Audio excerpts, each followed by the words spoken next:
Okay, up to this point in class today, what we have learned is appropriate search techniques for structures. We've talked about safe ways to go in, looking for victims. Now we're going to talk about what happens when we find a victim. Some of these victims that we're going to be finding may be trapped or buried in debris. We will need to remove that debris in order to remove the patient from the structure. One of the ways that we're going to talk about removing the patients or creating a safe environment for us is by using levering and cribbing techniques. Okay. Levering and cribbing techniques are ways to lift the materials up off the victims, stabilizing them as we're lifting. The first thing that we need to learn about is a lever. This is the lever we'll be using for our exercise today. The lever is used to gain a mechanical advantage over the object we're trying to lift. We will start by wedging the end of the lever underneath the object we're trying to lift, placing a fulcrum near the object. When we exert force on the far end of the lever, it will raise the object we're trying to lift. Okay. Once we start raising the object, we will need to do some stabilization of the object by placing some cribbing stacks next to it. The technique we'll be using today will be called box cribbing. In building box cribbing, we will take two pieces of cribbing, similar size, similar shape, placing them underneath the object, building the cribbing up until we can almost touch the object. The box cribbing is then built in layers of two, increasing the size as we lift the object. This will hold a considerable amount of weight. Kendall. Yeah, I've got a question. How much weight does that cribbing hold? A 4x4 box cribbing using 4x4 materials will hold approximately 10,000 pounds. Okay. If we decide that we need more strength in our cribbing, we can take and put a third member in it, thus increasing the capacity or almost doubling the capacity. We're now close to 20,000 pounds in support by placing that third member in there. A couple of things we need to talk about as safety precautions when we're building our cribbing or our cribs. We need to always wear our safety equipment. We need to wear our helmets, our goggles, our gloves. I'm glad to see you guys all brought those with you today. A couple other safety considerations in doing these types of operations. We never want to put our hands or our fingers underneath the object that we're trying to lift. When we insert cribbing underneath the object, we'll do it from the side, push it in with the ends of our fingers, keeping out from under the object, or using another piece of cribbing to slide it underneath there. We will raise the object, the height of our cribbing, building it as we go up slowly. Now when we remove the cribbing or when we're done with the operation and get our patient out from underneath it, we'll go in just a reverse order. We will raise the object up and then we'll start dropping our stack one layer at a time, or our crib one layer at a time. We'll remove cribbing in the same manner. Again, we will not put our fingers underneath the object we're trying to lift. We can use two pieces of cribbing underneath to remove our layers. Okay. Safety will be always a big consideration in these operations. Matt, if you'll take a look at here, Matt's going to be our group leader for our exercise today. Meaning Matt will be the one that will be calling the shots. He will be standing, watching the overall operation. He won't actually be involved in the operation. He will just be giving direction. Who's our lever person? Okay, Chris, you'll be our lever person. You'll be operating the end of the lever on Matt's directions. Who are our cribbing builders? Okay, Roger and Margaret. What you'll be doing is we'll be building stacks of cribbing or cribs underneath the object as Chris is levering it upwards. Who are our cribbing supply people? Okay, Penny and Rachel. Okay, what you will be doing is supplying the cribbing builders and the fulcrum builder, which will be Brandy, with the materials that they need to build their cribs. There's one person we don't have on here today, with the limited number we have in the classroom, is our safety person. I today, as the instructor, will be acting as a safety person. The safety person is responsible for watching the overall operations. If we see an unsafe act or a problem that's about to occur, we will shut down the operation. We haven't mentioned Kendall's role yet. Kendall's going to be our medical person. Kendall's job or part in this is going to be giving medical care to the victim, watching the operation, making sure that what we're doing in lifting the debris is not hurting the victim. It will then be up to Kendall to remove the victim once we've decided that our debris is lifted high enough, remove the victim from underneath, and continue giving medical care while the rest of us restabilize the material that we've lifted. Okay, are there any questions? Kendall. I've got one more question. When we left, could we use 2 fulcrums or 2 levers when we lift up on the cribbing or lifting up the debris? Depending on the situation, that is an option, yes. And as we get out there, we may find we need to use 2 fulcrums. And that is always an object. When you do that, you will still, though, lift one end at a time. You'll never want to try and lift both ends of the object at the same time. Yes, Corey, could you tell us how to build a fulcrum? Your fulcrum is built exactly the same way as your cribs. We will use a crib just like we do for stabilizing the material. How do I know that the lever will support the weight? You'll look for bending or things like that in the fulcrum. Keep in mind when you're pushing down with your lever, okay, you'll find this metal bar will lift quite a bit of weight again, but you'll want to lift from the side and not directly over the lever. You'll want to exert force from off to the side and not being directly over the lever for safety reasons. Any other questions? Okay, let's go out and do our exercise.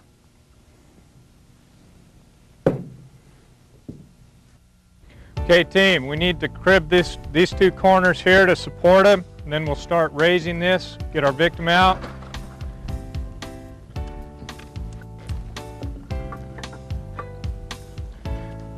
Okay, do we have our fulcrum builder ready? Is that too much? Is that too much height there? Can you get it with just one?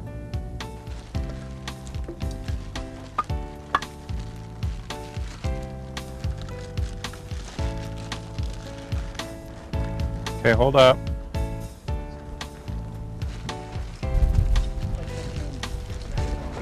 We've got some difficulty breathing here. Okay, we'll get this raised. Maybe that'll alleviate that problem.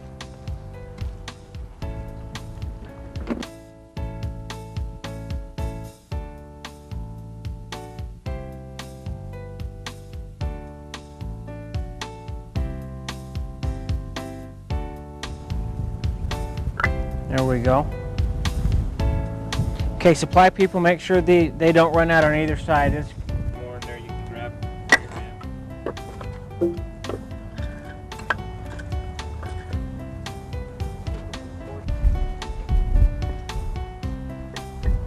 Okay, support this other corner.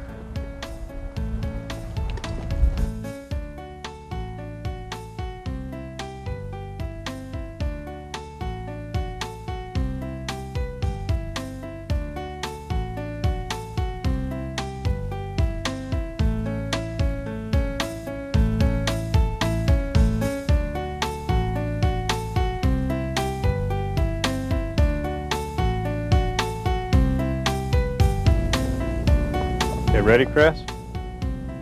Lift.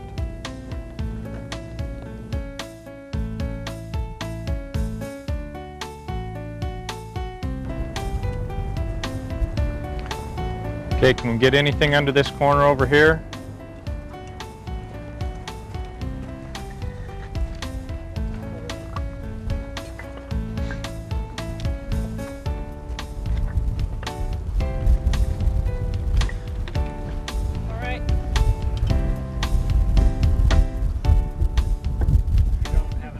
Okay, we need to re-support this edge and get a better bite on our fulcrum.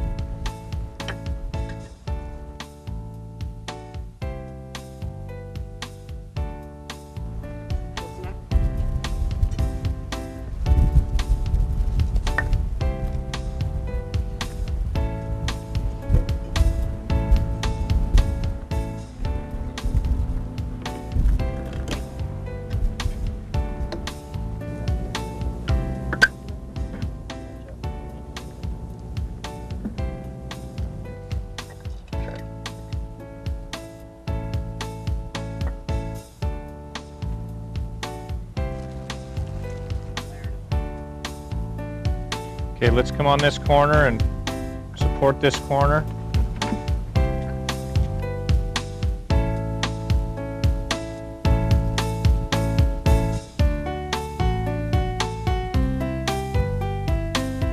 Okay, that's fine there. Support the other corner. Are we off of our victim? We're off. Yep, we're completely off the victim right now. Okay, let's support this corner and then we'll lower it. I think we're good to go here.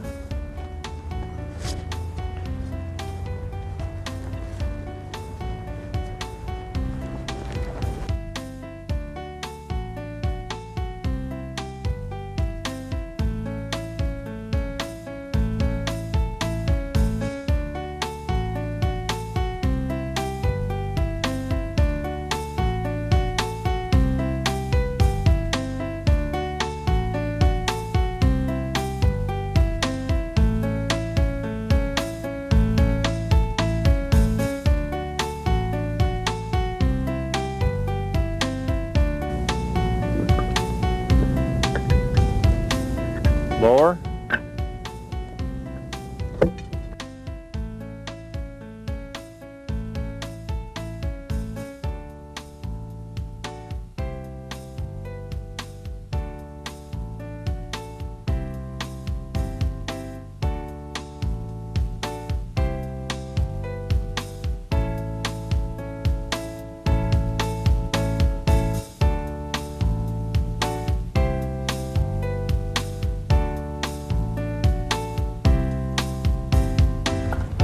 Okay, let it down, Chris.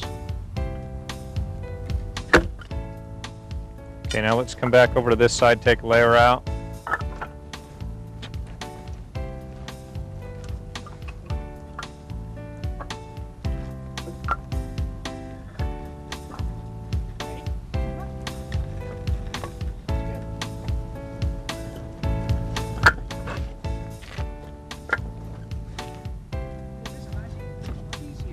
Okay, go ahead and lower.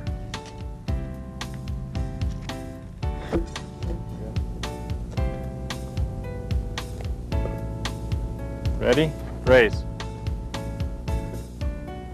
Okay, lower.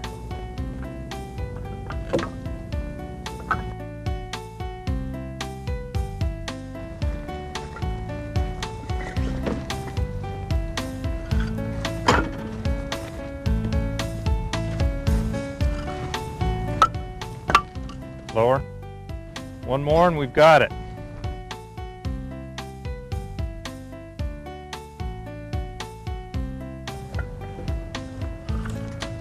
Okay, lower it. Good job.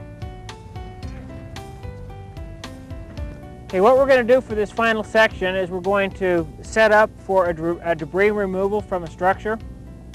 The way we're going to do this is, you see, we've lined up across from each other, and as we start removing the debris, we'll be handing it across and then back to the next person. What this does is this eliminates any type of side-to-side movement that we would have if we didn't have people across from us. This eliminates the stress and the strain on our backs and a twisting motion while we're under a load. So if we go straight across, it will eliminate that versus this twisting motion with our backs. So let's go ahead and send a couple down that direction. And then we'll send the pile of debris back. Okay, let's send it back down this direction. If you note the very limited motion of the backs of the rescuers, the person on the end can actually get down on their knees and stack the cribbing or the debris into a pile.